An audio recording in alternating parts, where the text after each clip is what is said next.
Nosso primeiro vídeo com o nosso amigo. Já olhou pra alguém e pensou, o que passa na cabeça dele? Essa parte vai comigo. Essa parte vai comigo. Ei, Gabriel!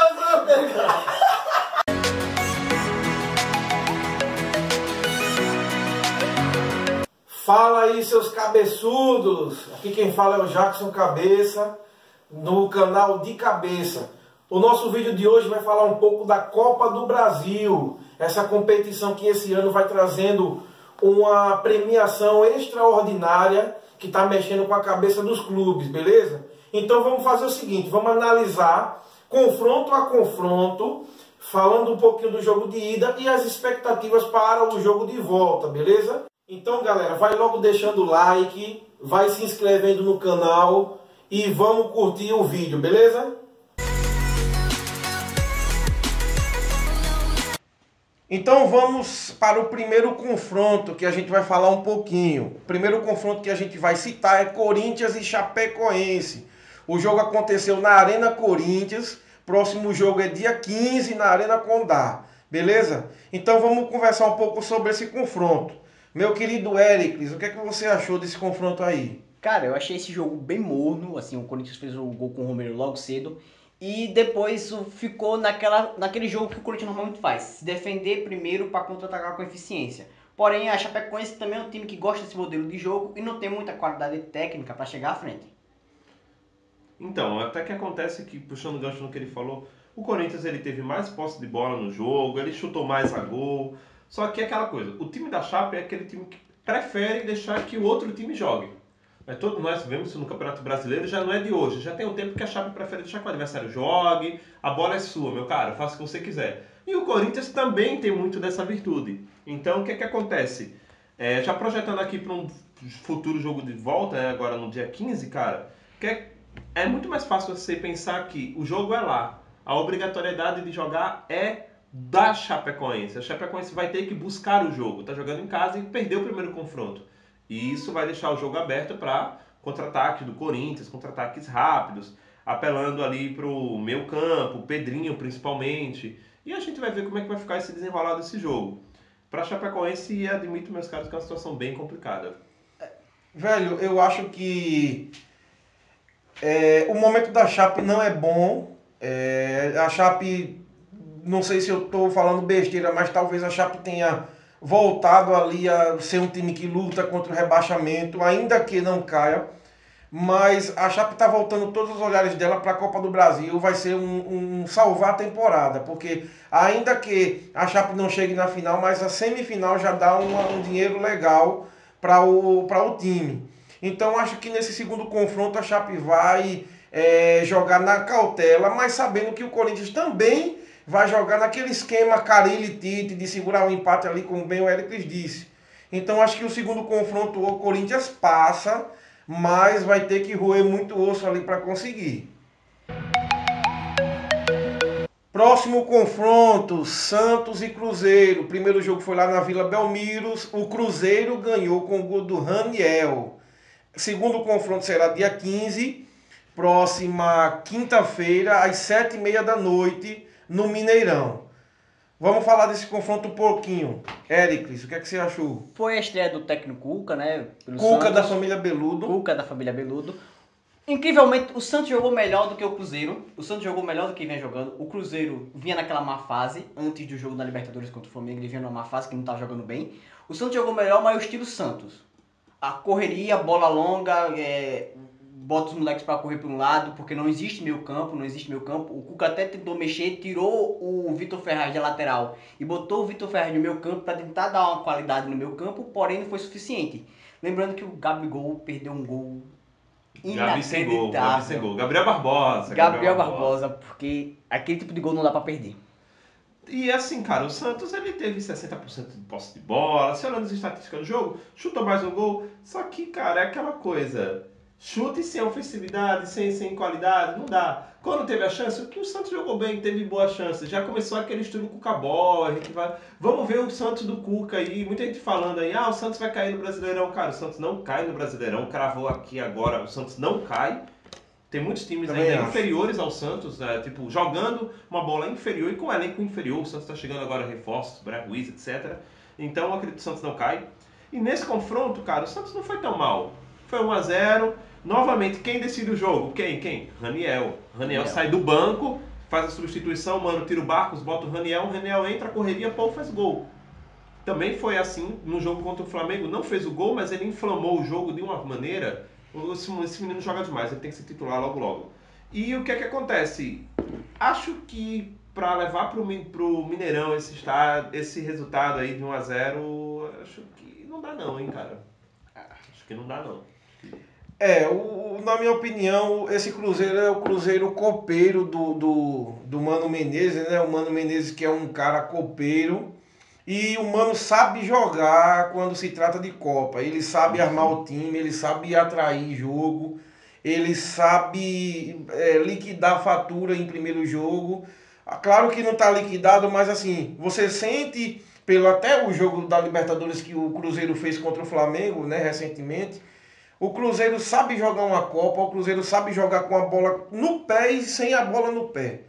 Então, eu acho que nesse segundo confronto, no próximo confronto, dá Cruzeiro tranquilamente. Arrisco dizer que dá Cruzeiro tranquilamente. Inclusive que o Brian Ruiz não tá escrito. O Santos fez aí a incrível gafe de contratar o jogador há 2 semanas e não escrever na Copa do Brasil. Né? Próximo confronto é Bahia e Palmeiras, o jogo na Fonte Nova, Arena Fonte Nova. Próximo jogo na Arena Palmeiras também.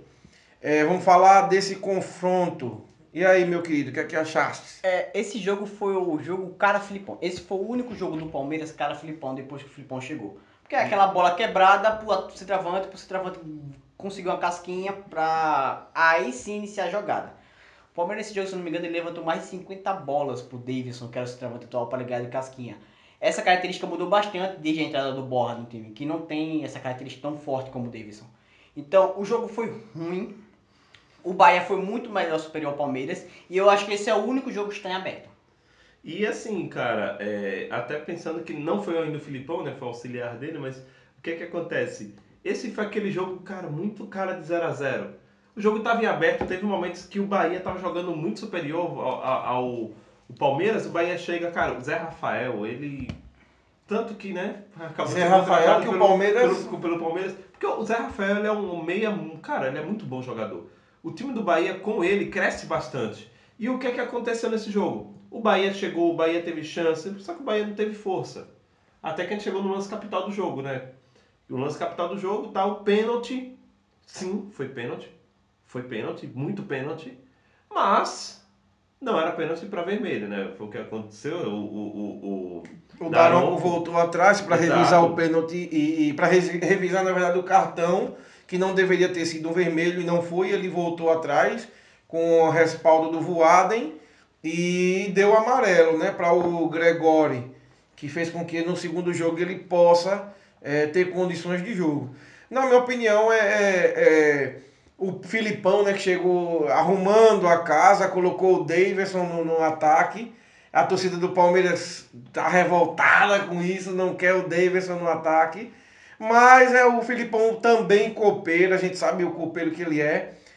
E ele não conseguiu, foi o auxiliar, né, mas o Filipão teve pouco tempo para trabalhar ali. Não foi bem o que o Filipão acredita ser o Palmeiras ideal. Também acho que o confronto está aberto.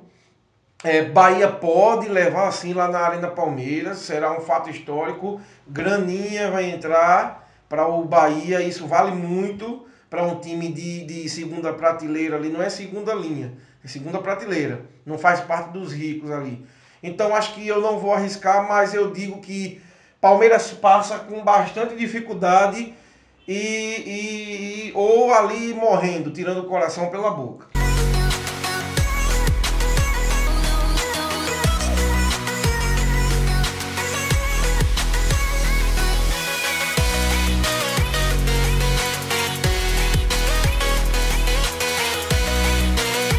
Grêmio e Flamengo na Arena do Grêmio, 1-1, tudo igual, né? Então vamos conversar um pouco sobre esse confronto aí. Cara, foi o melhor jogo, sem dúvida nenhuma, desses 4 jogos da Copa do Brasil, essa fase de quartas da Copa do Brasil. Porém, eu acho que pode ter prejudicado demais a campanha do Flamengo. O Flamengo foi um time que estava entrando com tudo em todas as competições. Já estava jogando quarto domingo.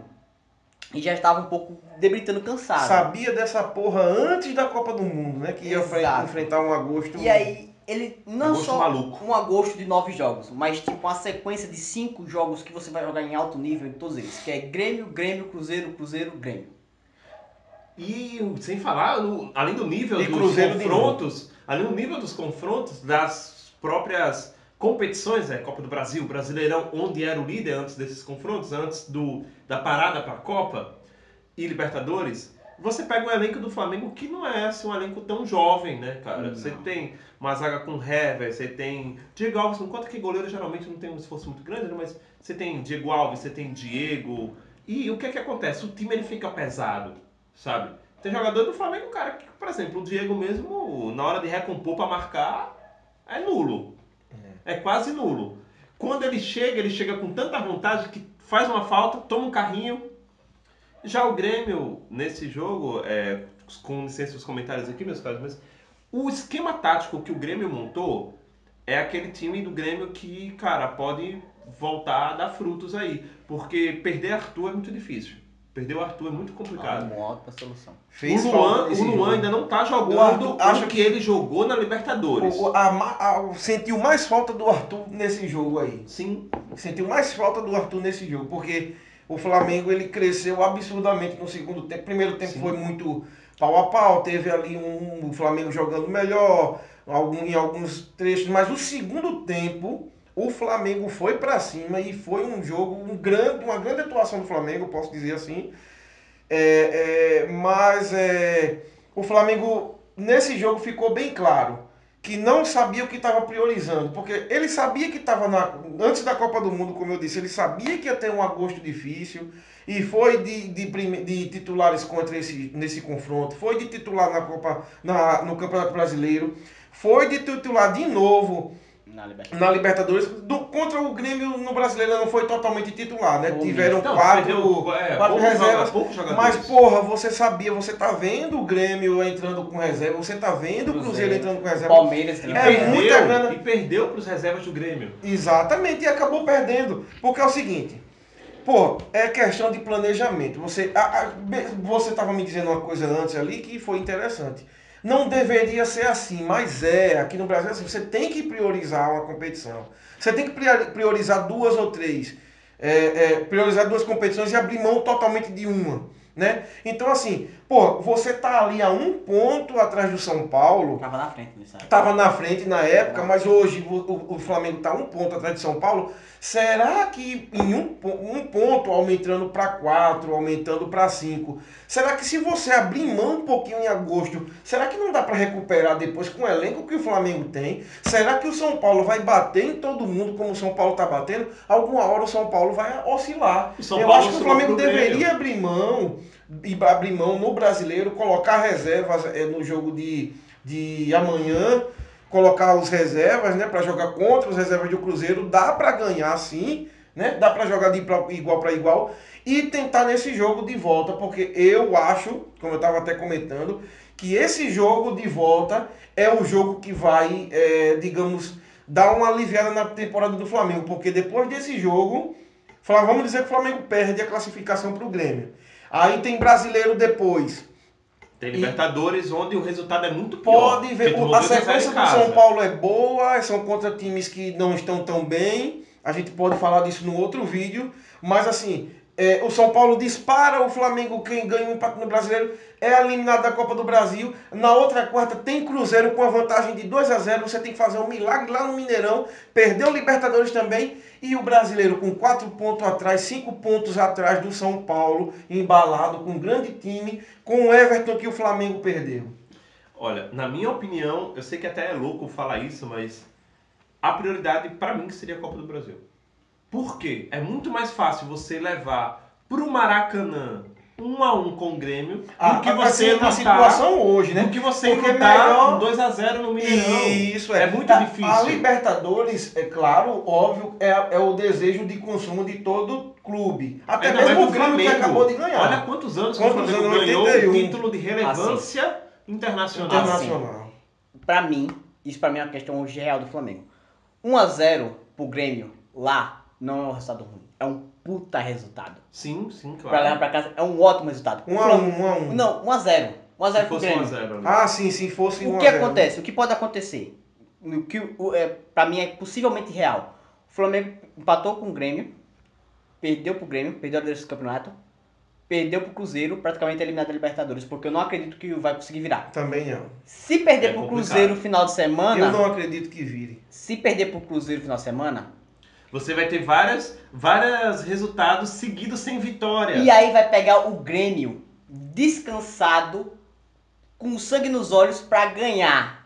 E aí eu acho que o Grêmio... E a coisa muda de figura, porque o Flamengo vai ter que jogar no final de semana com o time titular pra agradar o torcedor, porque pra não deixar o São Paulo correr. Viu uma derrota.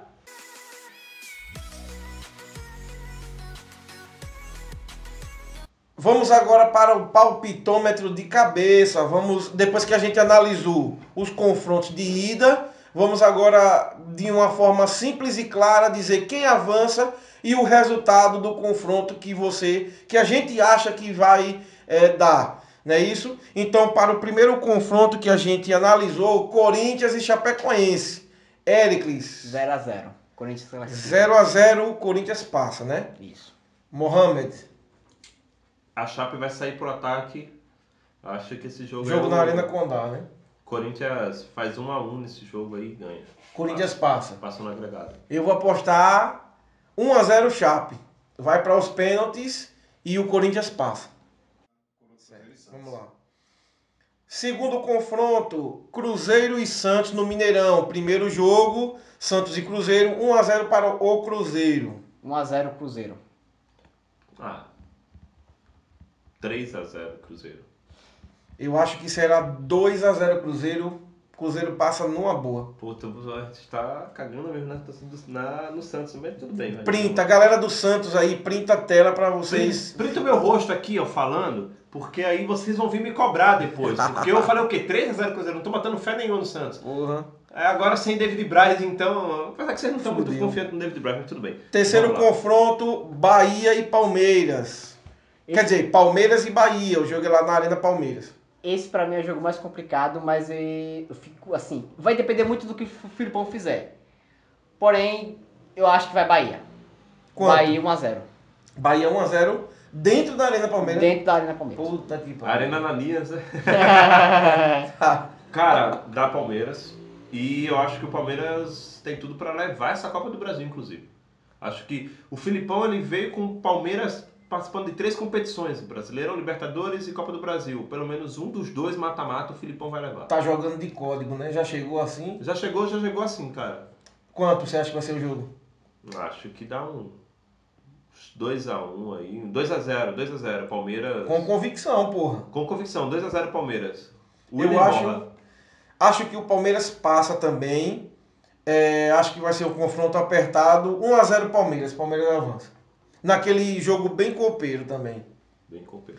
Último confronto, Flamengo e Grêmio no Maracanã. Mengão, quanto é que o Mengão vai... Quanto é que vai ser o jogo aí? Será que fica no meio do caminho? Como é? Cara, pegando o time do Grêmio descansado e o time do Flamengo cansado, 2-0 Grêmio. Puta que pariu. É obrigação do Flamengo passar. Obrigação. Mas 1-0 Grêmio. 1-0 Grêmio. Velho, na boa, é um confronto difícil de analisar. Depende também muito do jogo de amanhã. A provável escalação, comentário de amanhã, o jogo do Brasileirão de amanhã entre Flamengo e Cruzeiro, tá sendo que o Flamengo vai entrar com os titulares. Então, se o Flamengo entrar com o titular, eu acho que o Flamengo não avança na Copa do Brasil e vai também futuramente se fuder na Libertadores. Acho que dá 0-0. 0-0. Não, mas 0-0 passa... 0-0 é pênalti. 0-0 é pênalti, né? Não tem gol fora. Não tem Graças gol fora. a Deus não tem gol fora na Copa do Brasil. 0-0 e vai para os pênaltis e o Flamengo amarela mais uma vez. O goleiro brilha. O goleiro brilha nessa hora. Só que o goleiro do Flamengo é bom pegador de pênalti. Só que o Groy é foda, cara. O Groy é diferenciado. Mas aí o que vai fazer diferença são os batedores. E os batedores do Grêmio vai botar pra arrombar. O preparador físico do goleiro, né, vai chegar, ó, tu pula todos os pênaltis pra direita, que vai dar certo. Vai dar certo. Ô, Diego Alves, você não é o Muralha, mas pula tudo pra direita, que vai dar certo. É assim que funciona a cobrança de pênalti. Pula tudo pra um lado só. Que pariu. Aí o Paulo Vitor diz, ó, o cara vai mandar ele pular todo pra direita. Todo mundo bate na esquerda. Se você não tivesse explicado, ninguém tinha entendido essa piada. Se fudeu. Mais uma torcida que já vai me cobrar, mano. Você muito odiado. Já Printa, torcida do Flamengo, printa a tela aí e manda todo mundo se fuder aqui se o Flamengo passar. Beleza? Então, galera, é o seguinte, presta atenção agora. Você que acompanhou o nosso vídeo, gostou da análise, curtiu o palpitômetro, faz logo o seguinte, meu amigo. Curte logo esse vídeo. Comenta, compartilha, se inscreve no nosso canal, fica conosco que vem mais vídeo por aí, a gente vai falar sobre Libertadores, né? Vai falar sobre Premier League, daqui a pouco a gente vai estar falando sobre Champions também. Fica com a gente que vai ter muita coisa boa, beleza? Não sai sem deixar o like, sem se inscrever. E você, meu querido, mais uma vez eu vou te lembrar, ó, toca a sineta, porque tem muito garotão novo aí que não sabe tocar a sineta, né? Não aprendeu ainda não. Não aprendeu ainda a tocar a sineta. Então vou lhe ensinar, meu amigo. Esse sininho aqui, vai lá e toca a sineta nesse sino aí, pra você receber. Porque já tá foda, quem se inscreve já não recebe, quem não toca a sineta já não recebe, imagine tocando, né? Então pra não perder nada, meu querido, toca a sineta aí, firmeza? É nóis?